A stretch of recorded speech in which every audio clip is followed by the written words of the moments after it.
पूछा है विदुर ने मैत्रेय से कि एक बात बताओ मैत्रेय जी, इस दुनिया में काम सब सुख के लिए करते हैं पर उनको दुख क्यों मिलता है? अब कोई कहे भागवत पुरानी चीज है, बताओ इससे भी नया प्रश्न हो सकता है दुनिया में कोई?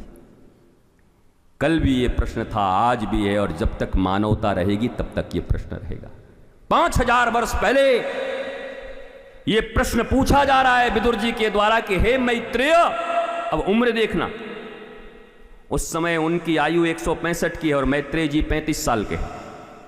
फिर कहता हूं, आयु नहीं, प्रौढ़ता, ज्ञान प्रौढ़ है। 5 साल का ध्रुव, 5 साल की मीरा, 5 साल के प्रहलाद, ये ज्ञान वृद्ध है, ज्ञान प्रौढ़ है। और भारत की भूमि पर सदा ज्ञान की पूजा हुई है।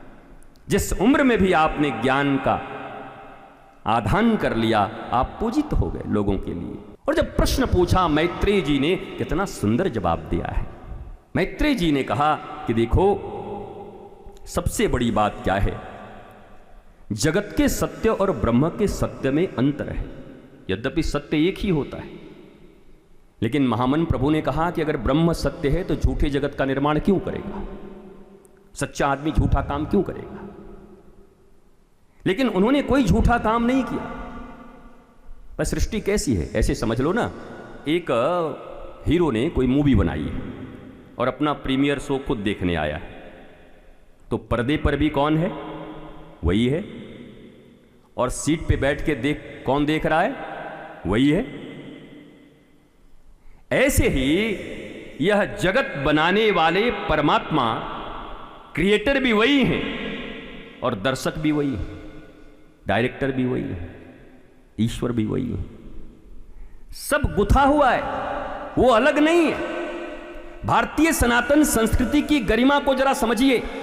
बाकी सब कहते हो क्रिएटर हैं, दिखाई नहीं पड़ते, पर क्रिएशन उन्होंने किया है और वो बैठ के इस जगत में हैं भी। तुम जब चाहो उनका दर्शन कर लो, जब चाहो उनसे मिल लो। ये सनातन संस्कृति ही इस बात को कहती है। उनका आकार है, रूप रंग है, कहते हैं।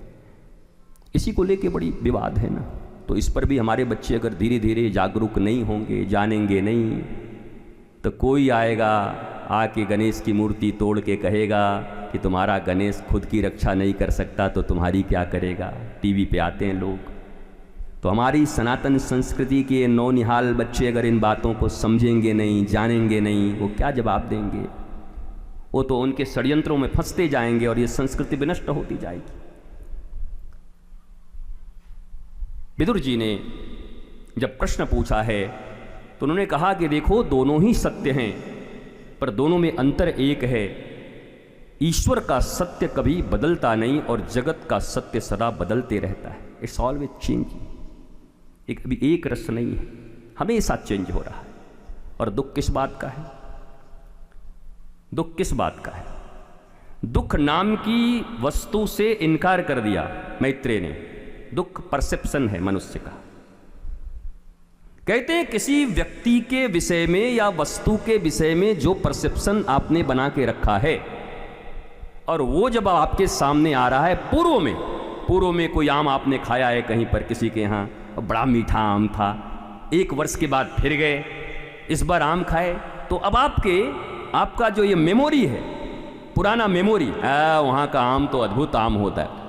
अगर उससे अच्छा हुआ, अरे तो अद्भुत आम है, और उससे खराब हुआ, भाई साहब वो पिछली साल वाला तो अद्भुत था, ये कहाँ से आ गया? क्योंकि आप कोई भी काम वर्तमान में नहीं कर रहे हैं, हर कुछ मेमोरी के अकॉर्डिंग चल रही है। मैं ट्राई कर रहा हूं कि भागवत की भाषा को अपनी लैंग्वेज में थोड़ा सा आपके लिए हल्का कर दूं, but it's too difficult, but I am trying. तो थोड़ा ट्राई आप भी कर लो। वो हम ही पूरा करते रह जाएंगे और आप एकदम बैठ के ऊँगते रहोगे तो कैसे होगा? पर आप भी थोड़ा ऐसे लगा दो, कह क्या रहा है जरा सुनो अच्छे से। तो किसी वस्तु या किसी व्यक्ति के विषय में उसके अनुकूल या प्रतिकूल होने का जो परसेप्शन बना के आपने रखा हुआ है, वही आपके दुख का कारण होता है।